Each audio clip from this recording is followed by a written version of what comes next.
Hello, everybody. Welcome back to Flourish 2019. I'm your host, Christina Louise, and I'm super excited to introduce you to a very close, dear friend of mine who is a powerhouse when it comes to connection, relationships. And today we're going to focus on your relationship with your child, your relationship with your own inner child, your relationship with your physical children as well. And we're going to help you feel more deeply connected, at ease, and at peace. And I'm just so excited to present this information to you. It's going to be a really, really, really powerful talk. So make sure that you have a cup of tea or a cup of coffee and a notebook and a pen with you. My friend Kelly Lash has an amazing free gift, and we're going to dive right in to how to form a better connection with yourself, your children, and really the entire world. Welcome, Kelly. Thank you so much for being with us today. You're such a blessing. I'm grateful that you're here. Thank you so much, Christina, for having me. Thank you. You're welcome. So you've got like a lot of credentials, right? We're calling you a connection coach, but I think you've been like on this journey for a really long time. How did you come to be where you are today? What inspired you? Yeah, great question.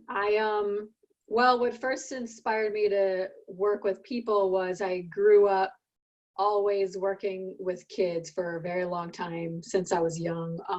Working with kids mainly in schools. I started out as a substitute teacher, as a special needs teacher, teacher assistant, and that inspired me to connect on a deeper level with my work as a therapist. So then I found mental health counseling, and so I went down that road and became a licensed counselor. And so and what inspired me was that I wanted a deeper connection with people, with families, parents, kids, adults, couples, and just wanted to help them live the life they truly desire and find themselves and love themselves. Mm-hmm. But what do you think prompted you? Like, what were the needs that you saw that you were like, oh my God, I got to do something to help this? Yeah, I mean, basically meeting a lot of kids who grew up in the world we live in, right? This is obviously not an easy world to grow up in. I mean, even if we come from a fairly stable home life, we still are faced with enormous challenges around us. And if we don't come from a stable home life, then we've got even more challenges to face and work through. So just seeing that there is just a tremendous need for that. And I just have always felt passionate about working with people to help, manifest what they really desire and create joy in their life and create the happiness that they deserve, that they're entitled to. So what do you think it takes to create a stable home life? What does that look like, and what do you think it takes? Well, I talk a lot about connection, but before we connect with someone else, we have to first and foremost know how to connect with ourselves. So, that doesn't just mean taking a bubble bath or something. It means we have to really, truly know how to accept ourselves. And so I work a lot with people in healing their trauma and healing. And really what trauma is they have an experience that points out some negative false beliefs that they are carrying inside them. And then they're receiving messages or having experiences and feeling hurt because they have that belief about themselves. So it's all about healing these beliefs we have within ourselves and learning to accept ourselves, which is forgiving ourselves. And that's connecting with ourselves first. And then if we know how to accept ourselves, then we know how to love ourselves, and then we know how to give and receive love outside of ourselves to the people in our lives. Mm-hmm. I see this all the time in the work that I do, and I almost everybody, I think every single person at this master's level being featured on our show like gets this. But I understand that some of the women coming in and watching the show are like, what the hell does that mean? Like, what does it mean to forgive? What am I forgiving exactly? Like, what am I accepting? So like, maybe you could give us some examples of symptoms of, or examples of these beliefs you talked about, right? You said that trauma is created in the body anytime you're holding on to a false belief about yourself or others. What are some of the most common false beliefs that people are carrying about themselves that are creating trauma in their lives? Yeah, so there's some very core common beliefs that we hold, whether we're aware of them or not on this level. And some very common core beliefs are, I'm not worthy of good, I'm not worthy of love, I am unlovable, I am bad, There's something wrong with me. there's something wrong with me, exactly, I'm Mm. stupid. Mm. So these are very common beliefs and core beliefs that we hold that cause, 100 other beliefs and thoughts and emotions and experiences in our lives. Mm-hmm. So what I think I'm hearing you say is it all comes down to three main ideas, which is I'm not loved, I'm not wanted, and I'm not good enough. Yeah, I guess you could say that. Mm-hmm. Okay, so you're saying that these are false beliefs, but I can hear like the audience member saying, but look, I have all this proof that I'm not fit enough, that I'm not rich enough, that I don't think the way that other people think.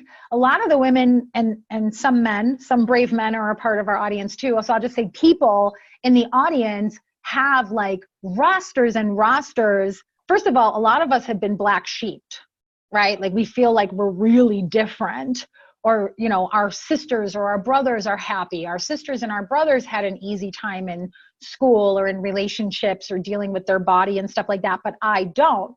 So I can hear a lot of audience members being open to what you're saying, but also confused because they have this like laundry list of reasons why they actually aren't good enough. But I'm hearing you say that that's just a false belief. Can you shed some light on that for us?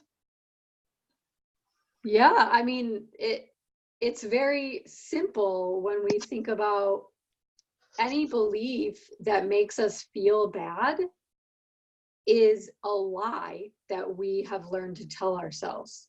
So we've either learned that from people around us giving us those messages, or we've just learned it on our own because we happen to be human beings, born as human beings.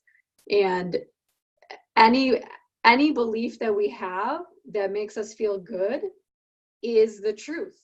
That is the truth about us. And it really is that simple. And when we have a negative belief about ourselves that makes us feel bad, it's often because we're experiencing the world as something is happening to us. The world is happening to us instead of happening by us. So if we can step into that state of acceptance that nothing happens to us, that this is all happening by us, meaning we are creating this proof that we are not good, not lovable, not worthy. If we're believing that, then what we see around us is just going to prove that to us. And so the things around us are going to be manifested in our life. And it's much, much easier for us to see the proof that proves that these negative beliefs are real. And it's more challenging to look around and see the truth. Right. So I think what I'm hearing you say is that well, first of all, I think it's important that we all kind of come together around one point, which is no child comes out of the womb blaming and condemning themselves. Right? Kids come out of the womb, they only cry when they need to be changed, they need to be fed, or they need to be held. Right? Like they're cool. As long as they're, not got a wet butt and they got food in their belly and they're getting love on a regular basis, they're chill. They don't need a bank account. They don't need a boyfriend, right? They don't care what kind of clothes they're wearing. So no child really comes out of the womb beating themselves up, calling themselves stupid. In fact, most kids that I've come into contact with, and you would know better than me because you have a lot more experience one-on-one with children, you can tell me if I'm right about this, they're like, hey, what did you get me from the store? It's my birthday. Buy me stuff. Like, where are you? You're supposed to be here. Look at me. Look what I can do. So really, all of us are kind of born with this natural level of worthiness and expectation of good, right? And so where do we get this idea that we're not loved and we're not wanted and we're not good enough and we're stupid and we're never going to make it? So yeah, we are born. So first of all, yes, we are born without knowing those lies yet. We haven't yet learned the lies. We only know the truth when we're born, even though we're not aware of it yet, because we're not old enough to access it. But intuitively we know. So we grow up and learn more and more lies that then get us farther away from that truth about us. So we're born with only the truth, and children know this. If you look at a child, that's reflected so beautifully, because a child doesn't, if a child is young enough, they haven't yet learned to condemn themselves. They haven't yet learned resentments. They haven't learned to blame themselves or feel guilty. They've learned that from the world around them. So then they have this core belief that is a reflection of the world around them. And so then they grow up with the idea that that world is happening to them, causing them to deserve the bad things that are happening to them, which is not at all true. It's just a complete lie that our ego is telling us. Right. So what you're saying is we come out of the box perfect, knowing the truth. We get born into this world that's got all this marketing and advertising and programming that says we're not measuring up, we're not good enough, we're bad boys, we're bad girls, there's something wrong with us, we should know better, go to your room, I'm mad at you, you're making me feel bad, right? And so then we start kind of agreeing, we keep hearing these messages over and over and over again, they become beliefs, and because we're carrying that belief, we end up attracting more data and circumstances to support that belief. And then we lose our connection. So what are we connecting to ideally? Well, we first have to connect with ourselves. Like I was saying at the beginning, we have to know how to connect with ourselves and accept ourselves regardless of what people are doing or saying around us, to us, and what is happening around us. So we have to know how to connect with ourselves, connect with the truth about ourselves, with our higher selves. And whether that means, that's just your true self, your higher self, your God self, whether it's spirit or nature for you, whatever it is, it's your higher self and it's your true self. So we have to connect with that before we can connect with anyone else. Okay, so how do we do that? You got some tips? Because I feel like now we're ready. We hear you. We get it. Give us the good stuff. How do we get out of this trap? So to connect to ourselves, we have to be willing to first believe that what the truth is about ourselves. So we have to we have to have an awareness on what the lie is that we're telling ourselves. So if I feel, anxious about something, I have to be able to identify what was the thought that made me feel anxious. Was it a thought that I'm not good enough? Was it a thought that I'm stupid, that I screwed up? What was the thought that made me feel that way? And then we have to be willing to say, okay, first of all, we have to notice that and look at it without judgment. So, and the same thing goes for, if we're parenting a child, we have to look at any behavior, any action as good intended. So, I don't make poor choices in my life because I'm a bad person. I made a choice in my life that probably wasn't the best for me, but I made it in that moment because I had a negative belief about myself. So am I willing to forgive myself for that by just accepting that I made that error and then moving on and not judging that any further? Because I could say, oh, that's so stupid that I did that. That's so stupid that I did that. So now I'm going to feel worse that I did that. And I have to dwell on feeling so bad about it because I did that stupid thing. And so now I'm going to carry that with me into the next choice I make. And I'm going to say, well, I have to remember that that was really stupid. And I have to blame myself in order to make the better choice the next time. When in truth, we don't need to carry any of that guilt into our present moment and into our future to make a better choice.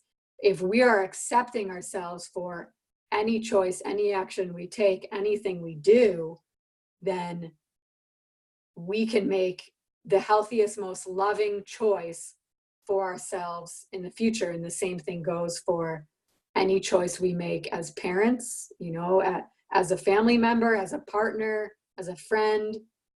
If we're willing to accept our choices, we can make the most loving choice instead of a choice based out of fear and guilt and blame and shame. Mm-hmm. So I think what I'm hearing you say is that guilt and shame don't help us be a better person. No, and it's not that they make us bad people. It's that they make us believe we are bad people. So we're already good people. It's just a matter of if we actually believe that or not. So it's not going to change how bad we are. Right. Well, what I'm picking up on is, and I've seen this in my own life, so that's the only reason I'm able to see it in so many others, especially women, is we're carrying around this guilt and shame because somehow we believe that that makes us worthy or that's going to make us better, when really I'm hearing a very well-trained therapist say, absolutely not. That's actually going to hinder your ability to do better in the future. Is that accurate? Exactly. Yes. Yeah. Yeah. So you're saying acceptance and forgiveness is the key to alleviating the guilt and the shame, thereby allowing us to connect more deeply with ourselves. Is that it? Yes. Acceptance is the key. Mm-hmm. Okay. So then how do I accept myself if I'm walking around with this roster, you know, this huge list of reasons why I should feel guilty and I should feel ashamed? How do I now live in a state of acceptance and forgiveness for myself and then therefore others? So acceptance doesn't have, so what acceptance doesn't mean, and often people think this means acceptance, is I have to accept that what that person did to me to hurt me was okay. Acceptance has nothing to do with that. That's not the acceptance I'm talking about. That's not actually acceptance. Acceptance means despite what I did or what that person did that was not okay, if that person hurt me, did something that hurt me, I have to be willing to still say, okay, do I want to accept that that happened to me and accept the state that that put me in? So the acceptance doesn't have to do with accepting that that was okay and moving on and forgiving the person. It's, I want to accept that I had this state of depression from it, or that I interpreted that to mean that I'm bad or that I'm always going to be treated this way. Things like that. Am I willing to accept that I felt depressed about this for many years? Am I willing to accept that I, felt traumatized by this, that I had got a lot of anxiety from this one incident, Mm-hmm. Am I willing to accept that I had that strong emotional reaction to it? So am I just willing to accept that that is how I responded without judging myself further for having that strong response to it? I just want to take a moment to breathe that in because I think that's really important. And really, if people can just slow down for a moment and maybe rewind it and listen to you again, I feel like it can click, it can pop, it can alleviate. I mean, I'm just starting to hear a lot about this word acceptance and really seeing the power of that. And I was thinking about it, like when I was hearing you talk, I was thinking about some of the episodes, traumatic episodes that I've been through in my life. And one of the reasons why I feel like I kind of kept going through the same thing over and over and over again. And like, you know what I mean? It's like you get into like a toxic relationship with a man, for instance, and you're like, you get out of it and you're like, I'm never going to do that again. But somehow next year you're like right back in the same situation, you know? And then we beat ourselves up, like, what's wrong with me? And maybe all men, and we start making up these stories. Well, all men are like that. And I just can't trust myself. And I just, you know, blah, blah, blah, blah, blah. But really, and I saw myself do that for so many years, like try to run away from, right? Run away from my feelings, run away from my grief, run away from my trauma, just get over it. As some people are still talking about in the world, like, oh, you should just get over it, or you should just break up with him, or, you know, you should just correct your kid. Don't let your kid talk to you that way, you know? And we get all these messages about control and how we should control ourselves and what we should and shouldn't let other people do. And what I'm hearing from people is and I'm seeing in my own life, this is like alienating me from the rest of the world, right? And it's causing me to shut down my heart and be afraid to love and accept even the good people, right? Because how you do one thing is how you do everything. So if you're like shutting down in one area, for instance, with men, you're not then going to be open with your own child, right? So I can see how this just sets off like a chain reaction of just more and more alienation, more and more fear, more and more anxiety, more and more of a lack of connection to other people in your life. Yeah, and it was just started by the one belief that I had about myself. And the reason I got into all those relationships over and over was because I had a belief about myself that was validated by those people and how they treated me. So if I have a belief about myself that I am worthy of love and I am loving and I am a good person, then I'm going to naturally gravitate towards people in my life who reflect that. So it goes both ways. Mm-hmm. Mm-hmm. So when we started this talk, we promised the audience we were going to talk about how to develop a better connection with ourselves so that we could better connect to other people in our lives, and including our children. So if I'm kind of summarize here or bring it into that arena, like if I'm feeling like I'm not worthy, then I'm just inevitably going to pass that down to my kid inadvertently. Is that what you're seeing in the work that you do? Yeah, if I have that belief about myself, that may be very subtly sometimes passed down to the child. So it can be very subtle. It doesn't mean that I'm saying, it might be something like, just if I was telling myself, oh, my legs are so fat, if I have a little girl, she's going to grow up believing that mommy's legs are too fat, and then perhaps start to internalize that and have beliefs about herself based on that. And they didn't even have anything to do with her. So what are some symptoms that, for the parents out there, what are some symptoms of how do we know if we have these negative beliefs and that we have passed them on to our children? What are some symptoms or behaviors you've seen in the work that you've done that would imply that our children are now operating with these false beliefs? Yeah, so I mean, anything that causes a challenge for the child. So, I mean, for younger kids, it may be more like just crying, screaming, yelling, kicking, throwing tantrums.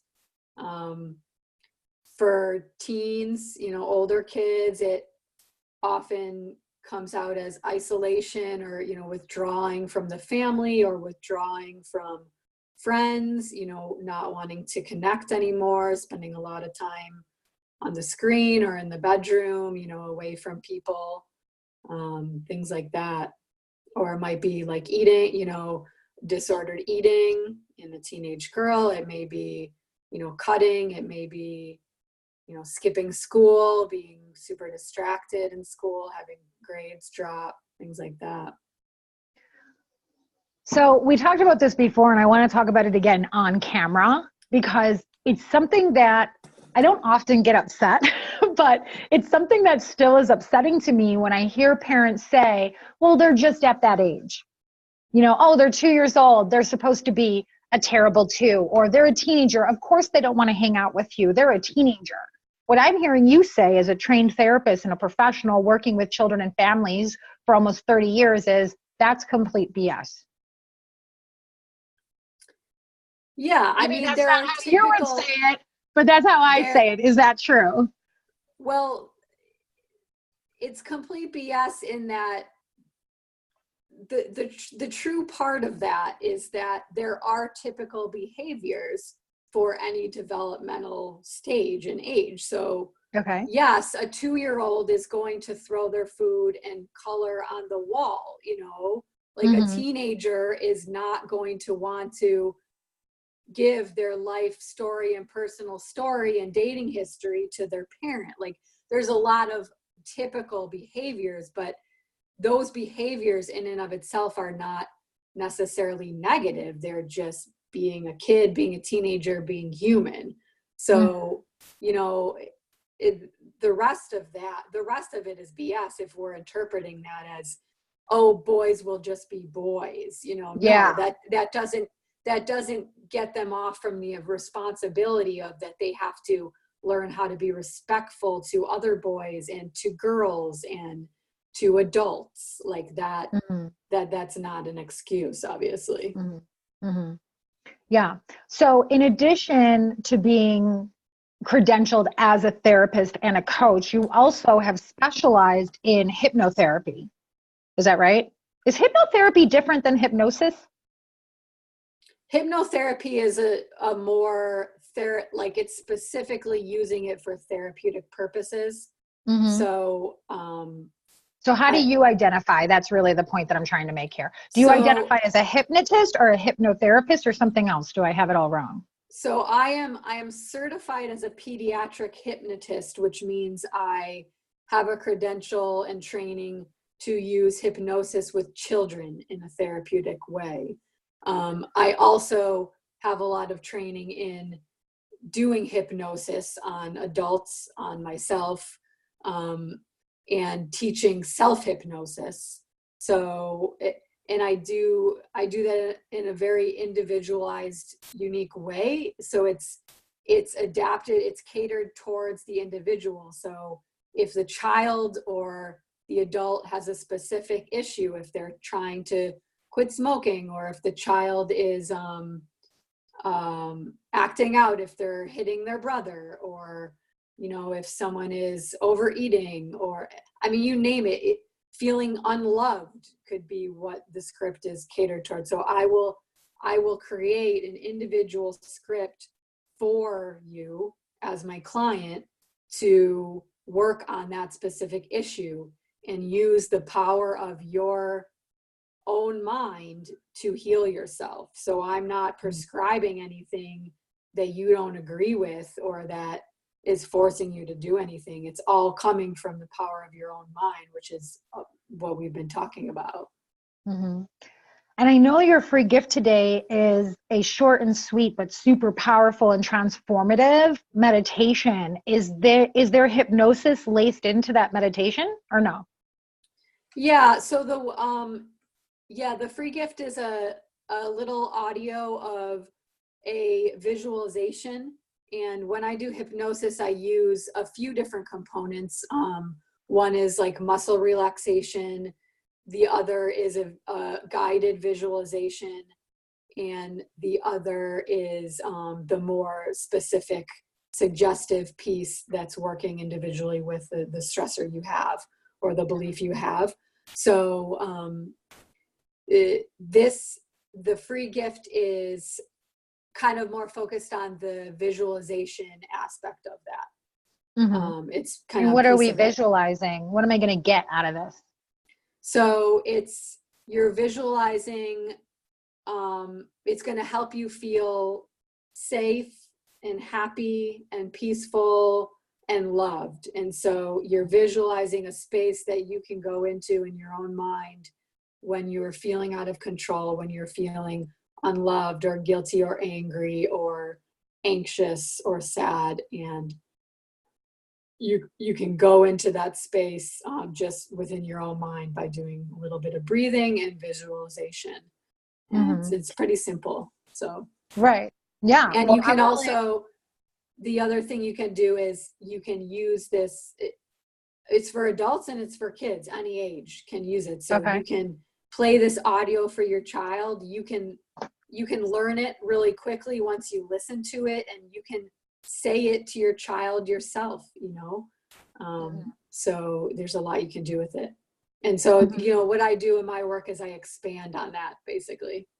So the audio will help me get into a visual, visceral, like real place into my own mind where I feel safe, I feel loved, I feel connected, right? And then it gives me this wonderful script to repeat to myself throughout the day, to share with my child.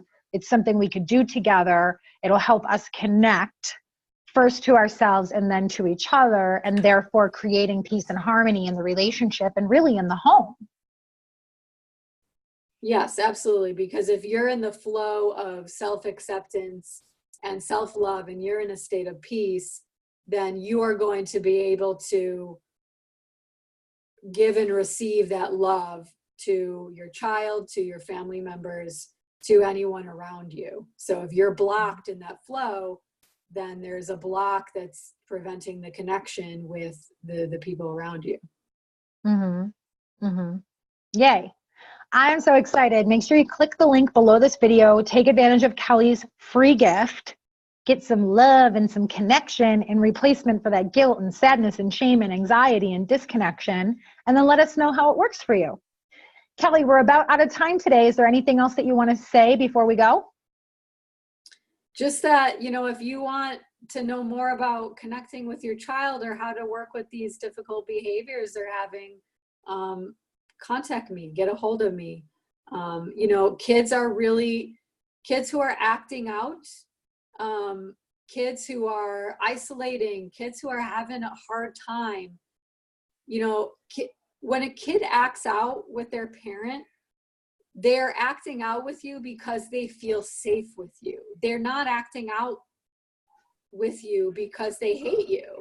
So when they act out, if you're the parent that they act out with, say they're an angel child at school, and with their dad they're wonderful, and with their friends they're just so great, and no one even gets what you're dealing with at home. The reason they're acting out with you the most, or you and only you, is because they feel the safest with you. So because they feel the safest with you, they know that if they act out, they will be loved unconditionally anyways. So if they're acting out like that, just remind yourself they're doing that because they feel safe, and that there is a level of, they know that they are loved by you. They feel loved by you. Otherwise they wouldn't be doing it. So OMG, that I've never thought about that. But in my home growing up, in front of my dad, I walked around on eggshells. I was like so careful. If he even looked at me, I would be like, okay, what do I got to do? But with my mom, I was like, F you. I was totally and completely like out of control, didn't care, didn't watch myself at all. And I never thought about that, but it's true. Like with my dad, I did not feel safe. I did not feel accepted. I did not feel unconditional love from him. But with my mom, I did. I felt like I could trust her to love me no matter what. So that's that's like a huge eye opener, I think, for a lot of people watching, especially the parents, because I could see them kind of pull like, why is my kid so good with their dad? Or why is my you know, like they're so well behaved with everybody else. Why me? And feeling like that's disrespectful, but really it's a sign of respect. Am I reaching a little too far with that, or would you agree? It's a sign of respect. It's a sign of safety. It's a sign of feeling loved. So they know that regardless of what they do, you're going to love them anyway. It doesn't mean Right. that you don't have to hold them responsible for their behavior. It just means in the end, you're going to love them anyway and not think that they're bad just because they had some poor behavior. Those are two very different things. So, Right. And if the kid is acting out, that means that they're in trouble somehow. yeah, well, Right? I mean, no kid acts out, cuts themselves, has an eating disorder because they're fine. no, when they act out, what that is it's a call for love. It's a cry for love.